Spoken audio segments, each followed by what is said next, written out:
Hello, friends and fellow adventurers. Welcome back to Rolling Solo RPG. Thank you for joining me here in this video.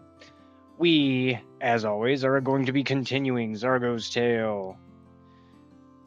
Let's just jump straight back into it. Between last session and this session, we created a new character, a new party member for our crew because, well, we need more than just two. It's going to be harder for me to keep track of any more than just two, or more than just three, I should say.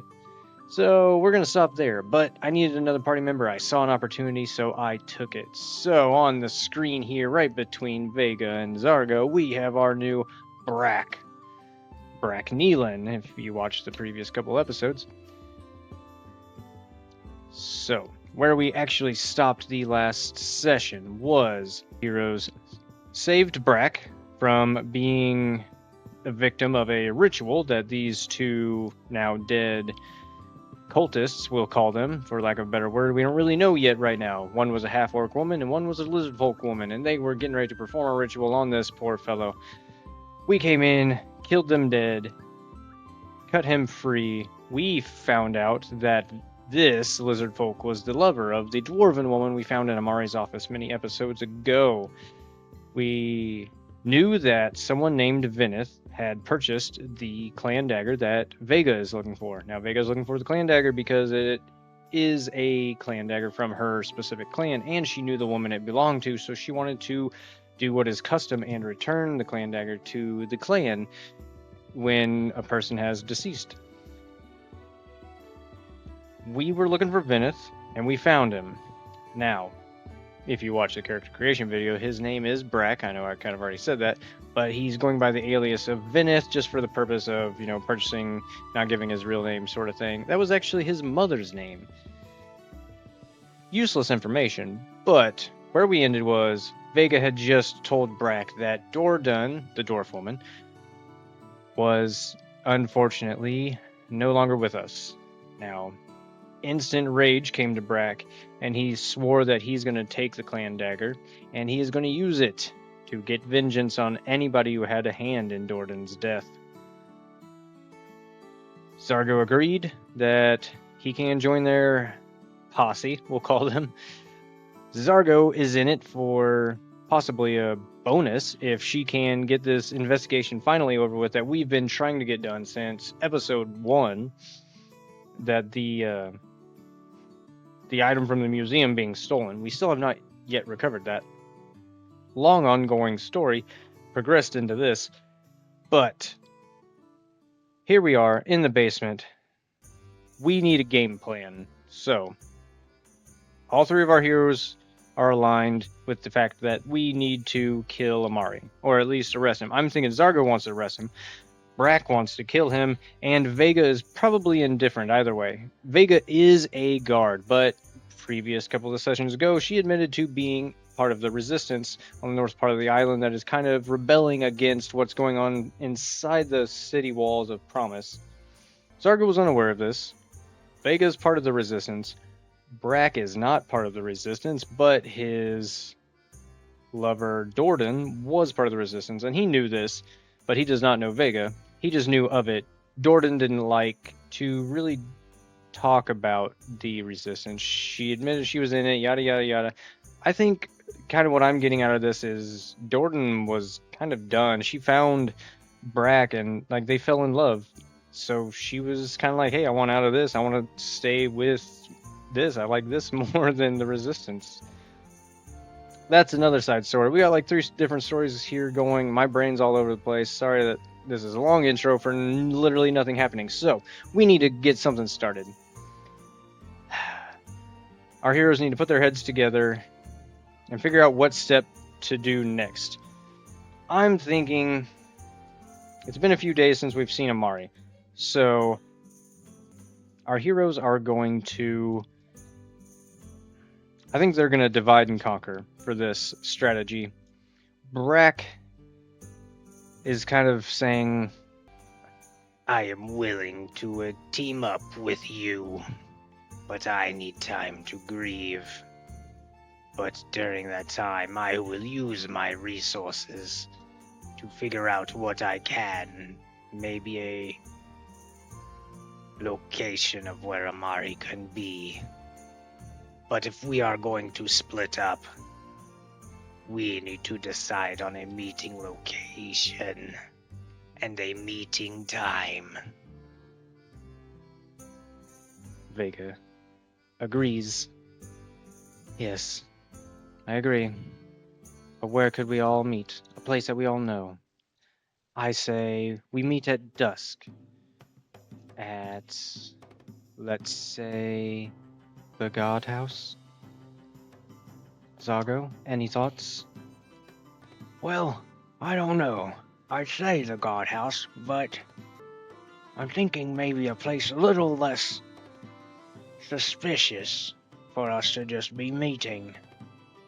Also, I don't want the chief to know that we're pulling in others for this case. How about we meet at my place around dusk? We'll all figure out what we can. I'll go to the guardhouse and speak with any others that have been on patrol around there. The chief said that he beefed up security around that sewer gate. Maybe one of them has found a lead or tailed somebody or something that could be of use to us.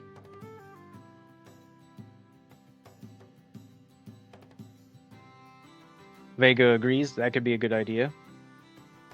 I will check with my sources in the Resistance. See if there's anything on the wire. Some of the underground sources. Perhaps I will have some luck in that area. Brack, you do your thing. And we will all meet at Zargo's apartment at dusk. So they're all in agreement. Zargo describes to Brack where her apartment is, and to also Vega, because neither of them know where that is at. So they all agree they're going to meet at dusk. So right about now, I'd say we're probably about noon. So we got roughly 6 hours, and all our people are going to split up and go figure out what they can.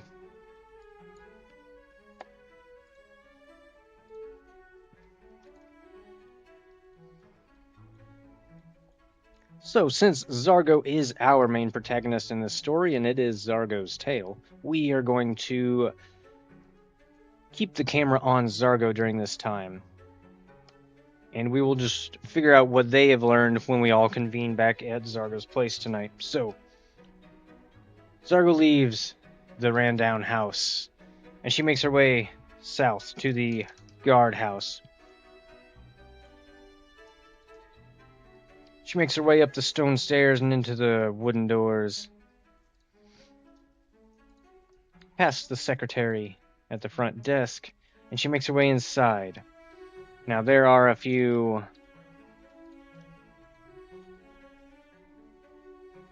guards that are always stationed inside. Of course, they need somebody there at all times. Is Zargo going to bother the chief with this? No, I'm going to say no. I'm not even going to roll for that. We need some rolls going, though. Alright, so Zargo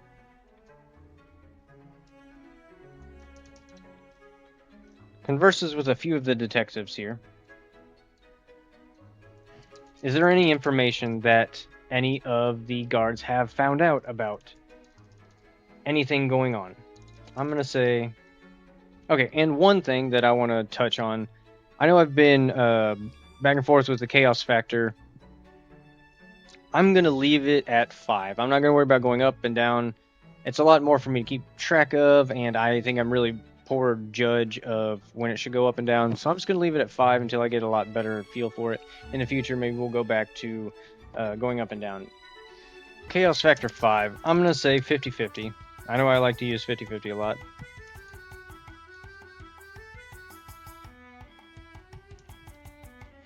Have the guards any information that can be useful for us right now.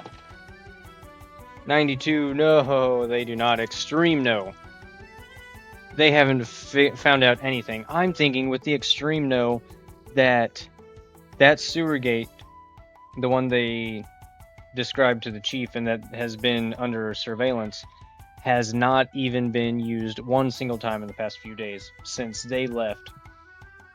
So, which means they have to be getting in and out through an alternate location. Okay, so Zargo's not going to turn anything up with her guard buddies here at the guardhouse. So, she's going to have to figure something else out. And I think she knows where she's going to go. So she's going to leave the guardhouse, and she's going to make her way to the Skull, which is the bar. It's going to be right over here, right on that little peninsula.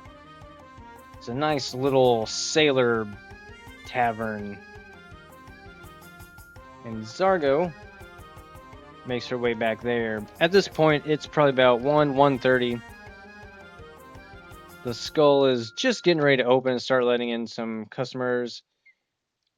Let's get rid of Vega off of that page because she's not here in this scene. Speaking of scenes, I need to set the scene. I keep forgetting that. Alright, find Amari technically is our overarching scene right now. But let's make our next one Zargo gaining information. Gaining info. Help if I hit the right characters. There we go. Now let's roll to test this and see how that's going to go. Test the scene. Roll our d10. Chaos factor 5, so an 8, so it's over. So it's going to go as expected. So, no troubles. Zargo is able to enter the bar, and she walks up. Finch, of course, is here behind the bar. Let's ask that, actually. I'm going to say it's nearly certain. Is Finch here behind the bar? Nearly certain on a 68 is a yes. All right, cool. So, Zargo walks in. She sees Finch. She and tries to get Finch's attention with this hard-hearing old rat folk woman that runs this pub. Yes. Oh, it's you. Well, I reckon you're gonna want something. You always want something, it seems. You know it'll cost you, though. Yes, Finch, I am aware that every time we meet, you seem to extort a little bit of money out of me in exchange for information. But I'm not going to pay unless you actually have information to give me. So, you're probably already aware of what I'm going to ask you, but have you seen Amari the past few nights since we were in here the other night? All right. Has Finch. I'm going to say that it is nearly impossible just because I'm thinking that Amari has kind of changed his routine a little bit. He knows people are onto him. He doesn't necessarily know that it's the guards per se because everybody we encountered on our way into the sewers we eliminated, which thinking back on it, Zargo probably would have tried to knock them unconscious instead of just flat out murdering them. But, I act first and think later. And apparently so does my heroes. So, back to the roll. Nearly impossible. Has Finch seen Amari in the bar the past few days? It's going to be a 26, which is a no. She has not. No, I have not seen him. But maybe I have heard something. Has she heard anything? I'm going to bump that up to 50-50. Has she heard anything about Amari the past few days? Ooh, 53, no, almost. Dang, I was hoping for that. All right, so Finch has not heard anything about Amari. Okay, so this is... I do this to myself too often. I need to start asking different questions because I end up boxing myself into corners. So, I still have the other two player characters out there gathering information. So I'm thinking if Zargo absolutely doesn't come up with anything, if these dice are just really going to be that mean to me, then definitely one of them are going to have some form of information. So Seems like this was a dead end this time. Well, sorry, Miss Finch. It seems like you won't be getting that silver piece out of me today, then. But take care. If anything comes up, just send for me and I will be back. But other than that, have a good night, and hopefully a lot of customers come in and give you a lot of money. Good day, Miss Finch. Zargo is very enthusiastic when she speaks, which was part of her character creation. If you haven't seen that, go back and watch it. It was one of my very first videos, so it's meh. But, I mean, hey, my videos now are meh. I have fun, though. That's the main part, right? Alright, so we're about a little bit mid-afternoon right now. Is there anything else Zargo can do before she meets back up with her allies at her apartment? I really don't think so. I don't think she would go into the sewers alone. And we really don't have anything else to follow up on.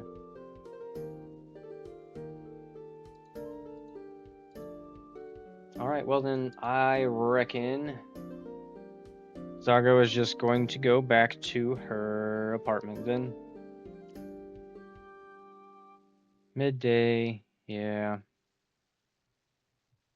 Alright, so just right before the sun goes down, that's when it's time for Zargo to, well, quote-unquote, clock out from her guard job. So she goes back to the guardhouse after probably patrolling the streets for another hour or two, just, keep up the general peace in the area, of course, doing her job. She loves her job and she likes to do her job well. So she patrols the streets. Everything's calm. Maybe she rushes a panhandler off the road or something. And she goes back to the guardhouse and she checks out for the night. Zargo makes her way back home. I have a question for the fate chart, because I think this would be fun and kind of makes a little bit of sense. Is there anyone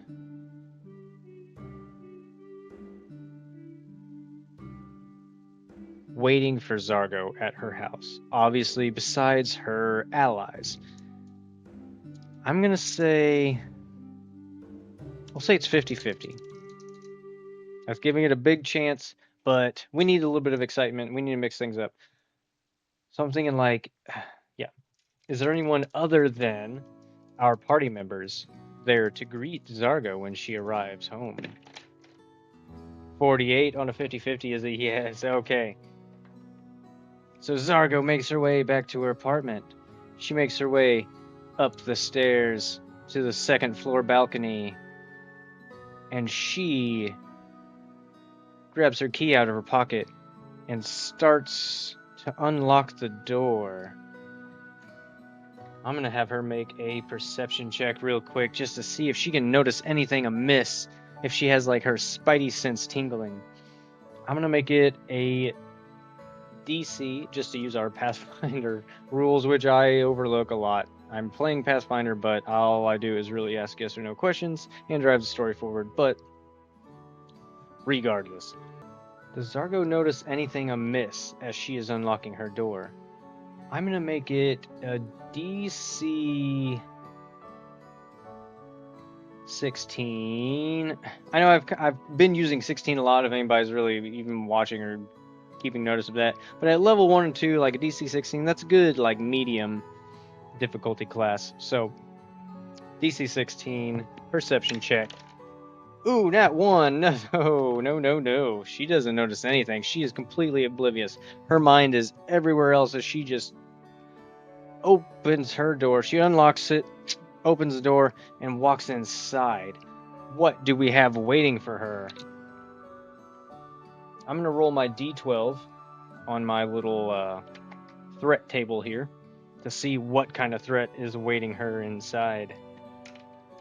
A 5. Alright, that is just a moderate fight, which is not bad. That's going to be 40 XP, which means it's going to be her level, which is 2. So let's get that made. Alright, I got 4 fun options that I think could be cool that all fit the bill.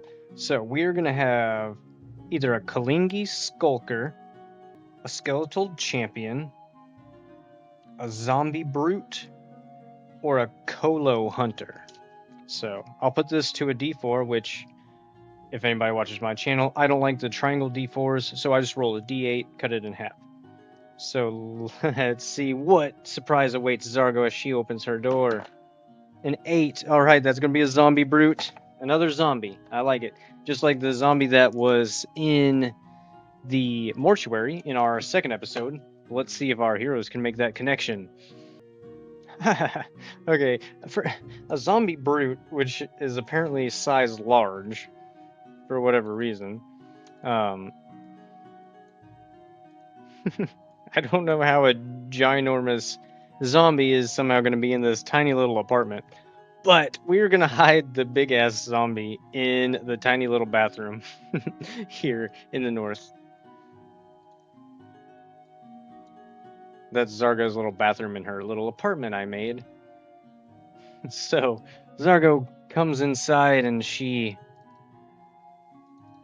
Before coming inside the door, she kind of looks around to see if her allies have shown up yet. She doesn't see anybody. She unlocks the door, goes inside.